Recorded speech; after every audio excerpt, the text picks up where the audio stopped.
মাননীয় নেত্রী শেখ হাসিনা যদি বলে ঢাকায় আসো, 2.5 কোটি মানুষ নয়, 1 কোটি মানুষ যদি ঢোকে ঢাকা, কোথায় যাবেন আপনারা? সময়ের অপেক্ষা করুন।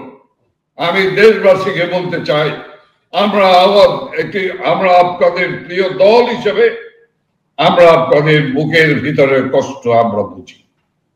আজকে কি আত্মহারা হয়েছে, কি খুশি হয়েছে মানুষ।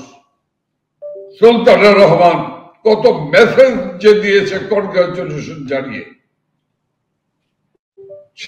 সেটি সরকারি আইন শৃঙ্খলা রক্ষাকারী বাহিনীর লোকেরা, প্রশাসনের লোকেরা, সাধারণ মানুষেরা। কাজেই তাদেরকে দিয়ে তাদের কষ্ট আমরা বুঝি, সেই কষ্টকে অনুধাবন করে আমরা মৃত্যুকে আলিঙ্গন করতে চাই। আমাদের নেতা কর্মীরা যারা অনাহারী আত্মগোপনে রয়েছেন, সেই মানুষগুলি ছাপিয়ে পড়েছেন। তাদের নেতা হলো শেখ হাসিনা। তাদের নেতা হলো শেখ হাসিনাকে দেশে সসম্মানে বীরের বেশে ফিরিয়ে আনতে হবে। এই একটি শপথ, আরেকটি শপথ হলো এই ফ্যাসিস্ট ইউনূস সরকারের কবর রচনা করা। আপনি বলছিলেন যে লকডাউন একটি ইয়েলো কার্ড আপনারা মাত্র দেখিয়েছেন, তো রেড কার্ড কবে দেখাবেন? ইনশাআল্লাহ অপেক্ষা করুন।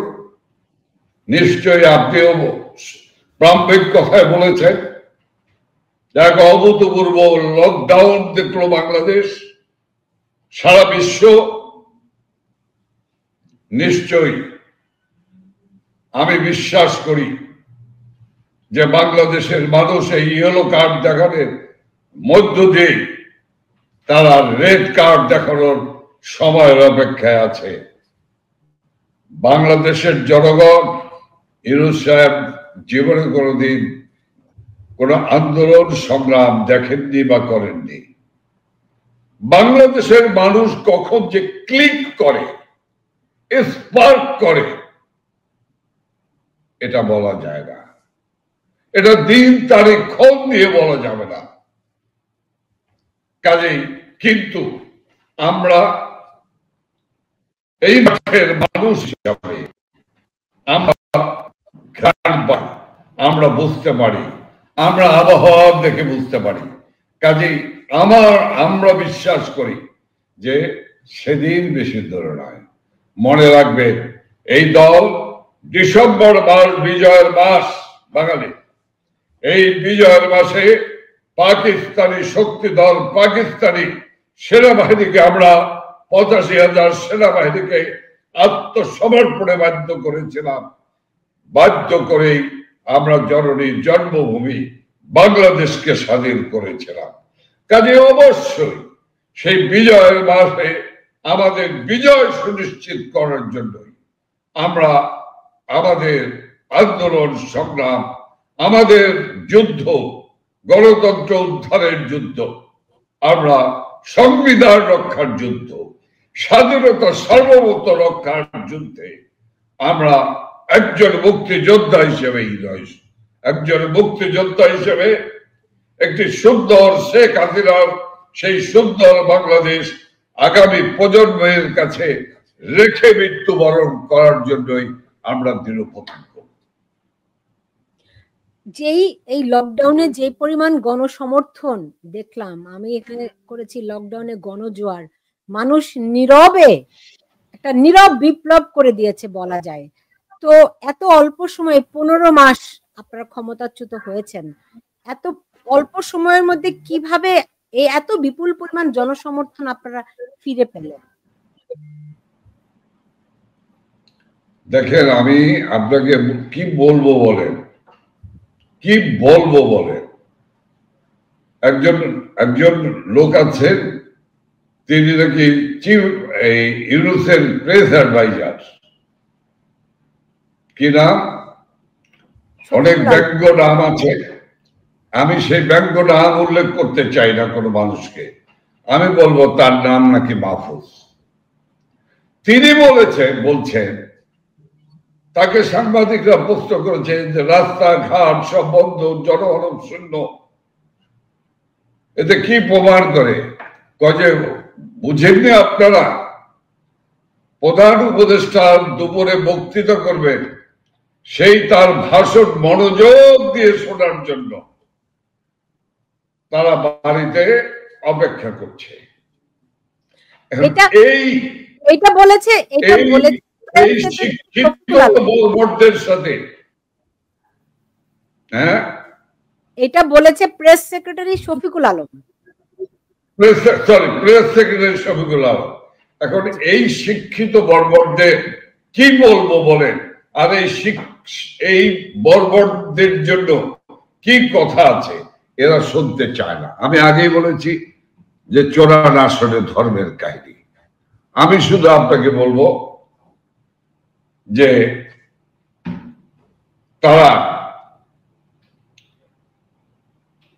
বুঝতে চায় না মানুষকে, বুঝবে, অপেক্ষা করতেই হবে তাদেরকে। এবং যত মানুষের জীবন নিয়েছে, আমাদের নেতা কর্মীকে হত্যা করেছে, আমাদের লক্ষ লক্ষ নেতা কর্মীর বাড়িঘর জ্বালিয়ে পুড়িয়ে ছাড়খাড় করে দিয়েছে, মায়ের সামনে মেয়েকে রেপ করেছে, ভাইয়ের সামনে বোনকে রেপ করেছে। আমরা আমাদের প্রিয় তীর্থ স্থান, বাঙালি জাতির তীর্থস্থান, ঐতিহাসিক 32 নম্বর গুড়িয়ে দিয়েছে বুলডোজার দিয়ে। এর বুঝ হবে, কড়ায় গন্ডায় বুঝে নেওয়া হবে, কড়ায় গন্ডায় বুঝে নেওয়া হবে। এই দিন নয়, আরো দিন আছে ইনশাল্লাহ। এমনিতে শাটডাউন যেই মানে রবি সোমবার যে শাটডাউন ঘোষণা করছেন, এটার মূল পরিকল্পনাটা কি রকম, কিভাবে মানুষ এই শাটডাউন পরিকল্পনাটি বাস্তবায়ন করবেন, সেটি যদি একটু বিস্তারিত করে বলতেন মানুষের সুবিধা হতো। সারা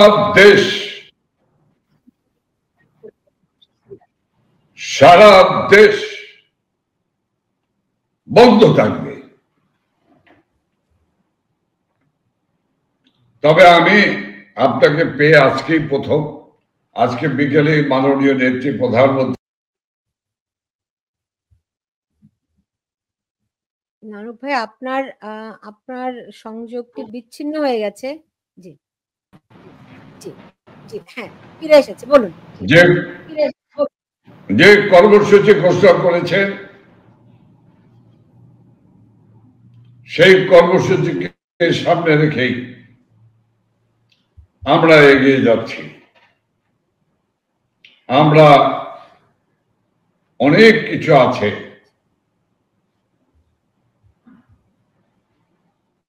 যা বলা যাবে না, তবে এটুকু বলতে পারি আপনাকে যে অনেক সময় হয় যে আমাদের অনেক সময় এমন হয় যে কর্মীরা, সাধারণ কর্মীরা এগিয়ে যায়। কাজে সাধারণ কর্মীরা কিন্তু নেমে পড়েছে, ঝাঁপিয়ে পড়েছে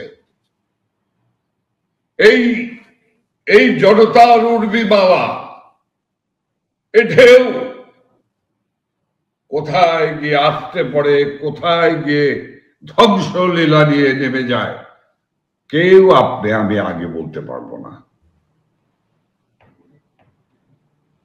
কাজে আমি বলতে চাই আপনার মাধ্যমে, সেটি হলো যে অত্যাচার নির্যাতনের পথ বেছে নিয়েছে, এই অত্যাচার নির্যাতনের পথ থেকে যদি সরে না যায়, তাহলে আমরা কতক্ষণ বলে লাঠির সামনে, বন্দুকের সামনে, অস্ত্রের সামনে আমরা শুধু তানপুরাই বাজিয়ে যাব, তাবলার ডুগডুগি বাজিয়ে যাব? এই পার্টি কি সেই পার্টি?